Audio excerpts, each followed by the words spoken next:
Hello नमस्कार मेरे भाइयों सभी को पाठ्यक्रम पर अगेन आप सभी का मोस्ट मोस्ट मोस्ट हार्दिक अभिनंदन है।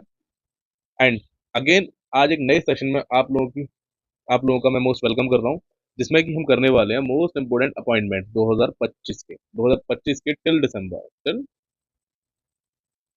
दिसंबर के मोस्ट इंपोर्टेंट अपॉइंटमेंट, कौन क्या बना क्या नहीं बना, उनके इंपोर्टेंट अपॉइंटमेंट जो बेस्ट हो सकते हैं क्वेश्चन फॉर्मेट में करने वाले हैं हम लोग। ठीक है, हम यहाँ पर एक एक चीज नहीं पढ़ेंगे कि भाई लिस्ट वाइज हम पढ़ने लग जाए। हम सिर्फ मोस्ट इंपोर्टेंट देखेंगे जो रेगुलरली क्वेश्चंस में पूछे जाते हैं डिफरेंट डिफरेंट एग्जाम्स में। ठीक है, और इसकी पीडीएफ सेशन की आपको कहाँ मिलेगी? टेलीग्राम पे मिलेगी। इसके टेलीग्राम पे मिलेगी भाई, पाठन के टेलीग्राम पर ही मिलेगी, ऑब्वियसली वाली बात है। तो उसको डाउनलोड कैसे करोगे आप लोग? उसको डाउनलोड करने के लिए सबसे पहले आप लोगों को टेलीग्राम ग्रुप ज्वाइन करना पड़ेगा। क्या करना पड़ेगा? टेलीग्राम ग्रुप ज्वाइन करना पड़ेगा। उसको ज्वाइन करने के लिए आप डायरेक्टली या तो डिस्क्रिप्शन बॉक्स में जाके लिंक वहां से क्लिक कर सकते हैं, या फिर अगर वो नहीं करना चाह रहे हो आप तो थोड़ा वेट करना, पूरी वीडियो देखना, कंप्लीट करना। तो लास्ट स्लाइड पर एक मैंने क्यूआर कोड दे रखा है, क्यूआर कोड दे रखा है, उसको स्कैन करना तो डायरेक्टली आप ग्रुप पर पहुंच जाएंगे। वहां से आप ज्वाइन कर सकते हैं और वहां आपको रेगुलर पीडीएफ अवेलेबल हो जाएंगे और जो भी अपडेट्स आएंगे वो भी वहीं आपको रेगुलरली मिलेंगे। ठीक है, तो ये है आज का session, important government exams appointment, जो अपॉइंटमेंट्स हैं वो कराने वाले हैं। ठीक है, तो चलिए शुरू करते हैं। आज का पहला क्वेश्चन और पहली अपॉइंटमेंट जो है, आपकी सरकारी नौकरी अब क्यों करना चाह रहे हैं भाई? वो करना चाह रहे हैं एक अच्छी सैलरी के लिए, कि भाई एक डिसेंट अमाउंट सैलरी मिल जाए और परमानेंट जॉब हो जाए। क्या हो जाए? परमानेंट जॉब हो जाए। मोस्ट ऑफ आप इसीलिए कर रहे हैं तैयारी, वरना प्राइवेट में कोई कम स्कोप थोड़ी है। ठीक है, अब आप लोगों के लिए सेंट्रल गवर्नमेंट, हमारी जो सरकार है, उन्होंने 8 पे कमीशन को लागू कर दिया है। 8 पे कमीशन जो कि 1 Jan 2026 से लागू है। ठीक है, लेकिन ये इम्प्लीमेंट नहीं होगा इस दिन से। इम्प्लीमेंट का मतलब है इस दिन से एप्लीकेबल नहीं होगा। इसकी एक कमेटी गठित की गई है, मतलब जिस कमेटी का अध्यक्ष बनाया गया, किसको बनाया गया? वो इस क्वेश्चन वो वैसे वो ये क्वेश्चन है। ठीक है, किसको अध्यक्ष बनाया गया इस कमेटी का? तो ये 8 पे कमीशन जो बनाया गया है, ये लागू तो हो जाएगा 1 जनवरी 2026 से, लेकिन इम्प्लीमेंट नहीं होगा। ये इसके बेनिफिट हमें नहीं मिलेंगे। इसके बेनिफिट कब से मिलेंगे हमें? जब ये कमेटी पूरी रिपोर्ट तैयार कर लेगी और कह देगी कि एटलीस्ट भाई इतना इजाफा या इतना इंक्रीमेंट करना चाहिए केंद्र सरकार के कर्मचारियों को। ठीक है, एग्जाम्पल के तौर पर देख ले रहे हैं, जैसे लेवल 1। ठीक है, लेवल 1 के कर्मचारी जो होते हैं, मतलब हमारे डी ग्रुप के मान ले रहे हैं हम। ठीक है, लेवल 1 2 3 5 6 7 8 ऐसे अलग अलग लेवल्स आते हैं, तकरीबन 17 18 लेवल्स रहते हैं। तो लेवल 1 से लेकर लेवल 1, और तो बेसिक सैलरी जो रहती है तकरीबन 18,000 बेसिक रहता है उनका। क्या रहता है? 18,000 बेसिक रहता है। अगर ये 8 पे कमीशन, जिसमें कि यहाँ जो कैलकुलेट की जाएगी हमारी फिटमेंट फैक्टर पे कैलकुलेट की जाएगी ऑब्वियसली। अब वो फिटमेंट फैक्टर अगर आप 2 टाइम्स भी कर दे रहे हैं तो तकरीबन 36,000 रुपए के आसपास बेसिक सैलरी रहेगी किसकी? लेवल 1 के कर्मचारियों की। तो सोच के देखिए आपकी सैलरी भाई कितना हाइक करेगी। फॉर एन एग्जाम्पल, आप किसी दिल्ली पुलिस की तैयारी कर रहे हैं, एसआई कांस्टेबल की तैयारी कर रहे हैं, या फिर एसएससी सीजीएल वगैरह की, या फिर एसएससी जेई या आरआरबी जेई या एएलपी टेक्नीशियन की तैयारी कर रहे हैं ना आप, इसका इस टाइम वैकेंसी भी भरमार है, अच्छी खासी आप जॉब ले सकते हैं। ठीक है, तो उनकी सैलरी एटलीस्ट पता है कितना इजाफा होने वाली है? लेवल 6 में आते हैं वो लोग। किसमें आते हैं? लेवल 6 के अंदर में आते हैं। तो उनकी सैलरी जो बेसिक है इस टाइम पे 35,400 है, 35,400। अब इसका 2 टाइम करके देखिए, तकरीबन 70 के। ठीक है, बहुत ही डिसेंट अमाउंट हो जाएगा बेसिक सैलरी, और इसी पर आपके सारे जितने भी एचआरए, जितना भी ट्रैवलिंग अलाउंस, सारे के सारे कैलकुलेट होंगे। तकरीबन मान के चलिए 80,000 रुपये पर मंथ आपको मिलने वाले हैं।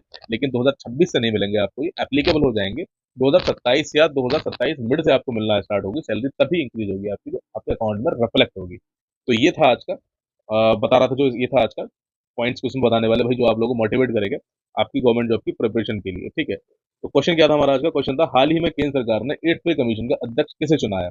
8 पे कमीशन का जो अध्यक्ष चुना गया, हमारी जो जस्टिस है, उनको चुना है रंजना प्रकाश देसाई को। ये है रंजना प्रकाश देसाई, इन्हीं को चुना गया। ठीक है, अगला प्रश्न है, हाल ही में बीएसएफ किसके, हाल ही में बीएसएफ के महानिदेशक का अतिरिक्त प्रभार किसे दिया गया? BSF mean border security force. Border security force की स्थापना की गई थी 1 दिसंबर 1965 को हुई थी। इसका हेडक्वार्टर कहाँ पर रहता है? न्यू दिल्ली के अंदर इसका हेडक्वार्टर रहता है। ठीक है, और इसका एक मोटो रहता है, किसका? एक मोटो, मतलब एक मोटो कह सकते हो आप कोई, या फिर एम कह सकते हो, या फिर कह सकते हो कि भाई इनकी टैगलाइन क्या रहेगी? इनका टैगलाइन रहेगी जीवन पर्यंत कर्तव्य। जीवन पर्यंत कर्तव्य इनकी टैगलाइन है, मोटो रहने वाला है। तो इसका करेक्ट आंसर हो जाएगा यहाँ पे प्रवीण कुमार। यही है प्रवीण कुमार जी, जिनको एडिशनल डीजी बनाया गया, अतिरिक्त प्रभार दिया गया बीएसएफ का। ठीक है, अगला प्रश्न है, भारत के 53वें मुख्य न्यायाधीश, chief justice of India, supreme court के मुख्य न्यायाधीश, चीफ जस्टिस ऑफ इंडिया 53वें नंबर के किसको बनाया गया है? तो इसका करेक्ट आंसर हो जाएगा जस्टिस सूर्यकांत। यही है जस्टिस सूर्यकांत। मे भी बहुत लोगों को याद होगा कि जस्टिस सूर्यकांत को बनाया गया, लेकिन ये सीक्वेंस जो है ना 53वां, ये डायरेक्टली किसी एग्जाम में पूछ लिया गया तो आप कभी कभी गड़बड़ कर सकते हैं। तो आप ये भी याद रखिएगा कि कौन से नंबर के हमारे चीफ जस्टिस हैं। ये 53वें नंबर के हैं, जस्टिस सूर्यकांत। अगला प्रश्न हो जाएगा इसमें भाई, भारत के 15वें उपराष्ट्रपति कौन बने हैं? जगदीप धनखड़ को हराकर 15वें उपराष्ट्रपति जो बने हैं सीपी राधाकृष्णन। कौन बने हैं? सीपी राधाकृष्णन। यही है सीपी राधाकृष्णन जी, सीपी राधाकृष्णन जी। सीपी राधाकृष्णन जी बने हैं, ठीक है। तो ये जो उपराष्ट्रपति का पद है, संविधान के कौन से भाग में आता है? संविधान के ये आता है 5वें भाग में, हमारे भारतीय संविधान में, इंडियन कॉन्स्टिट्यूशन में, ठीक है। किस आर्टिकल से किस आर्टिकल के बीच में आता है? आर्टिकल 63 से लेकर आर्टिकल 69 के बीच में, ठीक है। अगला प्रश्न रहेगा इसमें, आरपीएफ की पहली महिला महानिदेशक। पहली महिला महानिदेशक, ये आप मार्क कर लेना इस क्वेश्चन को, ये स्टार क्वेश्चन है आप लोगों का, ठीक है। पहली महिला महानिदेशक, फीमेल डीजी जो बनाया गया, कौन बनी है? तो इसका करेक्ट आंसर हो जाएगा सोनाली मिश्रा। यही है सोनाली मिश्रा जी, इन्हीं को न्यू डीजी ऑफ आरपीएफ बनाया गया है, ठीक है। अगला क्वेश्चन है, हाल ही में आईआरडीएआई का अध्यक्ष किसे नियुक्त किया गया है? अध्यक्ष, चीफ जो है, किसको नियुक्त किया गया है? तो इसका करेक्ट आंसर हो जाने वाला है अजय सेठ। अजय सेठ को नियुक्त किया गया है, ठीक है। अब आईआरडीआई है, तो आईआरडीआई का मतलब हो जाएगा insurance regulatory and development authority of India. जो इंश्योरेंस कंपनियां होती हैं ऑल ओवर इंडिया के अंदर, उनको रेगुलेट करने का काम कौन सी कंपनी करती है, कौन सी संस्था करती है? आईआरडीएआई करती है, ठीक है। तो इसका जो स्थापना हुई थी वो सन 2000 के अंदर हुई थी, सन 2000 के अंदर। और इसका हेडक्वार्टर कहाँ पर है? इसका हेडक्वार्टर हैदराबाद के अंदर में रहता है, हेडक्वार्टर, ठीक है, आईआरडीआई का। अगला क्वेश्चन रहेगा इसमें, निम्न में से राष्ट्रीय मानवाधिकार आयोग एनएचआरसी का अध्यक्ष किसे चुना गया है? ठीक है। अब एनएचआरसी से मतलब है नेशनल ह्यूमन राइट कमीशन का अध्यक्ष किसे चुना गया है? इसकी स्थापना की गई थी नेशनल ह्यूमन राइट कमीशन की सन 1993 अक्टूबर के महीने में 12 तारीख के दिन, मतलब 12 अक्टूबर सन 1993 को इसकी स्थापना की गई थी, किसकी? नेशनल ह्यूमन राइट कमीशन की, ठीक है। इसका हेडक्वार्टर कहाँ पर रहता है भैया? इसका मुख्यालय कहाँ है? इसका मुख्यालय रहेगा नई दिल्ली के अंदर, ठीक है।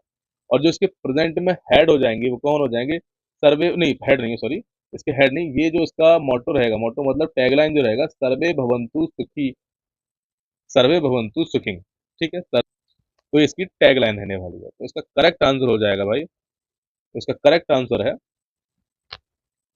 वी सुब्रमण्यम। यही है V Subramaniam ji, justice retired V Subramaniam, V Rama Subramaniam, V Rama Subramaniam, correct answer. अगला प्रश्न रहेगा इसमें, भारतीय ओलंपिक संघ आईओए के सीईओ के रूप में किसे नियुक्त किया गया है? ठीक है। तो इसका करेक्ट आंसर हो जाने वाला है Indian Olympic association. Indian Olympic association की स्थापना की गई थी सन 1927 के अंदर में। हेडक्वार्टर कहाँ पर है? नई दिल्ली के अंदर में। और इसकी जो टैगलाइन रहने वाली है, faster higher stronger and together, मतलब बहुत तेज, बहुत हायर, बहुत तेजी से, stronger be strong and together, एक साथ, इसकी टैगलाइन होने वाली है। तो उसके सीईओ के रूप में, चीफ एग्जीक्यूटिव ऑफिसर के रूप में किसे नियुक्त किया गया है? तो ये रघुराम अय्यर जी को नियुक्त किया गया है। ये है रघुराम अय्यर जी, ठीक है।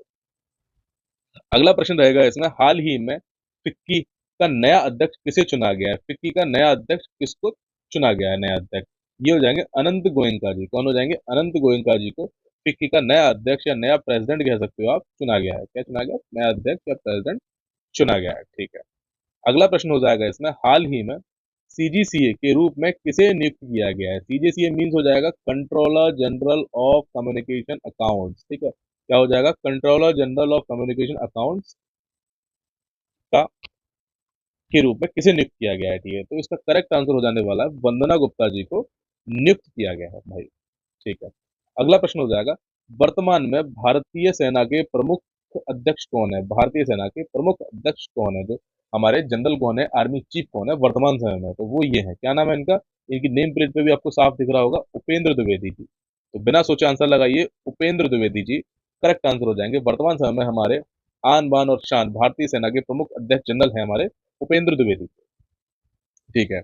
अगला प्रश्न हो जाएगा, भारतीय लोक सेवा के अध्यक्ष पद पर किसे नियुक्त किया गया है? भारतीय सेना के सॉरी, भारतीय लोक सेवा आयोग के अध्यक्ष पद पर किसे नियुक्त किया गया है? तो इसका करेक्ट आंसर हो जाने वाला है भाई अजय कुमार जी को नियुक्त किया गया। ये है अजय कुमार जी, यूपीएससी के अध्यक्ष पद पर। यूपीएससी भारत के संविधान के किस आर्टिकल और किस भाग में आते हैं? जो भाग 14 पार्ट 40 एंड आर्टिकल 315 से 323 के बीच में ये आते हैं, ठीक है। भारतीय लोक सेवा आयोग जो आता है भाग 14 में, आर्टिकल 315 से 323 में आता है, ठीक है। ध्यान रखना आप लोगों को ये पॉइंट। वर्तमान में भारत के कैग सीएजी के रूप, सीएजी के पद पर किसे नियुक्त किया गया है? सीएजी मीन्स हो जाएगा कंट्रोलर कंट्रोलर अकाउंट, कंट्रोलर, ये हो जाएगा controller and auditor general of India, controller and auditor general of India, ठीक है। ये आर्टिकल 148 के अंदर में आता है और इसका करेक्ट आंसर हो जाएगा के संजय मूर्ति। कौन? के संजय मूर्ति। ये नाम आप इंग्लिश में भी याद रखिएगा, क्योंकि पता है क्यों बोल रहा हूँ, क्योंकि कभी कभी हिंदी से आपको याद ना आए तो ये के संजय मूर्ति लिखा हुआ देखकर आपको डायरेक्टली याद आ जाएगा एग्जाम के टाइम पर, ठीक है। के संजय मूर्ति कैट। अगला प्रश्न है इसमें, इसरो के अध्यक्ष पद पर किसे नियुक्त किया गया? इसरो के, इंडियन स्पेस रिसर्च ऑर्गेनाइजेशन के अध्यक्ष पद पर। इसकी स्थापना जो की गई थी 15 अगस्त 1969 को की गई थी। हेडक्वार्टर इसका बेंगलुरु के अंदर में है और इसके वर्तमान जो हेड है वो कौन है? Doctor V Narayanan. कौन हो जाएंगे? डॉक्टर वी नारायणन, ये इसके वर्तमान में हेड हो जाएंगे, ठीक है। अगला प्रश्न हो जाएगा इसमें, हाल ही में आरबीआई के 26वें गवर्नर के पद पर किसे नियुक्त किया गया? आरबीआई के 26वें गवर्नर के रूप में। अब RBI reserve bank of India, father and mother of all Indian bank, ठीक है। भारत के सभी बैंकों का बैंक जो कहलाता है या फिर बैंकों का माता पिता जो भी कहलाता है वो आरबीआई कहलाता है भारत के अंदर, ठीक है। तो इसकी स्थापना जो की गई थी 1 अप्रैल सन 1935 में कोलकाता के अंदर की गई थी, ठीक है। और सन 1937 में क्या हुआ था, इसने अपनी कैपिटल को कहाँ ट्रांसफर किया था? कोलकाता से मुंबई ट्रांसफर कर दिया था। तो 26वें गवर्नर के रूप में किसको नियुक्त किया गया? तो ये है संजय मल्होत्रा जी को नियुक्त किया गया 26वें गवर्नर के रूप में। ये आप लोगों को ध्यान रखना है और ये मार्क ऑफ द क्वेश्चन रहेगा, आपसे किसी भी एग्जाम में पूछा जा सकता है ये वाला।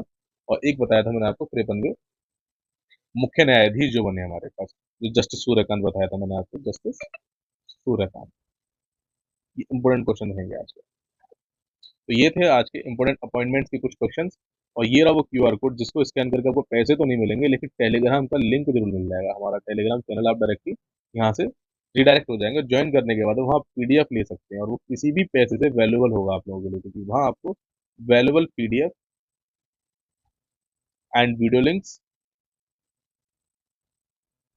एंड स्पेशली जो भी फ्यूचर अपडेट्स होंगे आपको वो यही मिलेंगे। अभी फिलहाल अभी तक फ्यूचर अपडेट जो भी होंगे कि हम क्या लॉन्च कर रहे हैं, क्या करा रहे हैं, वो सारा ही मिलने वाला है आपको। तो डायरेक्टली आप ज्वाइन कर सकते हैं, ठीक है। तो weekly current affair, daily current affair हम कराते हैं। वीकली अब दोबारा से हम स्टार्ट करेंगे एंड डेली हमारी जो करंट अफेयर की एमसीक्यू प्रैक्टिस चली रही है, ठीक है। पीडीएफ फाइल आपको मिल जाएगा इस सेशन की। और जो स्टडी रहेगी वो सिर्फ और सिर्फ एग्जाम ओरिएंटेड रहेगी। और एग्जाम ओरिएंटेड कौन कौन से एग्जाम्स टारगेट हो जाएंगे इसमें? सबसे पहले तो आपको कोई भी रेलवे का एग्जाम, ठीक है, कोई भी एसएससी का एग्जाम, कोई भी स्टेट का, कोई भी स्टेट का एग्जाम जिसमें करंट अफेयर पूछी जा रही है। स्टेट स्पेसिफिक नहीं करा रहे हैं हम लोग अभी, लेकिन स्टेट स्पेसिफिक कराना स्टार्ट कर देंगे अगर आप लोगों का साथ रहेगा तो, ठीक है। अभी आरआरबी के बहुत सारे एग्जाम शेड्यूल्ड हैं। एसएससी का तो ऐसा है कि भाई एडिक्यूटी एग्जाम जब से करा रहा है तब से इश्यूज आ रहे हैं बहुत सारे, कुछ फंस ही नहीं रहा है किसी भी टीचर का, तो वहां का तो कुछ नहीं कह सकते वो लोग कैसे करा रहा है। लेकिन आरआरबी का अभी भी जो एग्जाम करा रही है वो टीसीएस करा रही है और 2026 में मोस्ट ऑफ एग्जाम शेड्यूल्ड है आरआरबी के लिए, चाहे वो आपका एएलपी का हो, चाहे वो टेक्नीशियन का हो, चाहे वो एएलपी का हो, चाहे वो टेक्नीशियन का हो, चाहे वो जेई का हो एंड ऑल अदर कोई भी एग्जाम हो, चाहे वो पैरामेडिकल हो या एनटीपीसी हो, वॉट एवर जो भी एग्जाम है, वहां पर आपको जो क्वेश्चन रहेंगे रिपीटेडली प्रीवियस ईयर से इंस्पायर्ड रहेंगे सारे क्वेश्चन। और इनको हम टारगेट कर सकते हैं क्योंकि टीसीएस करा रहा है, इसका पैटर्न हम लोगों को पता भी है। तो उसी के भाव पर मैं यहाँ पे एमसीक्यू प्रैक्टिस करा रहा हूँ डेली करंट अफेयर वाली। एंड ये सेशन जो लगा रहा हूँ मैं इंपोर्टेंट अलग अलग जैसे स्कीम्स हो गई या फिर अपॉइंटमेंट्स हो गई, आगे और भी आएंगी चीजें, तो उनके रिगार्डिंग मोस्ट इंपोर्टेंट क्वेश्चन रहेंगे जो प्रीवियस ईयर में पूछे गए हैं, वो नहीं रहेंगे या वो रहेंगे या फिर उनसे इंस्पायर्ड कुछ क्वेश्चन रहेंगे, ठीक है। तो आप चैनल को सब्सक्राइब करके रखिए फॉर फ्यूचर अपडेट के लिए, ताकि आप लोगों को फ्यूचर अपडेट रेगुलरली मिलता रहे इसका, ठीक है। तो आज के लिए इतना ही, मिलते हैं आपसे अगली वीडियो में। तब तक के लिए रेगुलरली रिवाइज कीजिए, लर्न कीजिए एंड अपने नॉलेज को एनहेंस कीजिए। थैंक यू, धन्यवाद।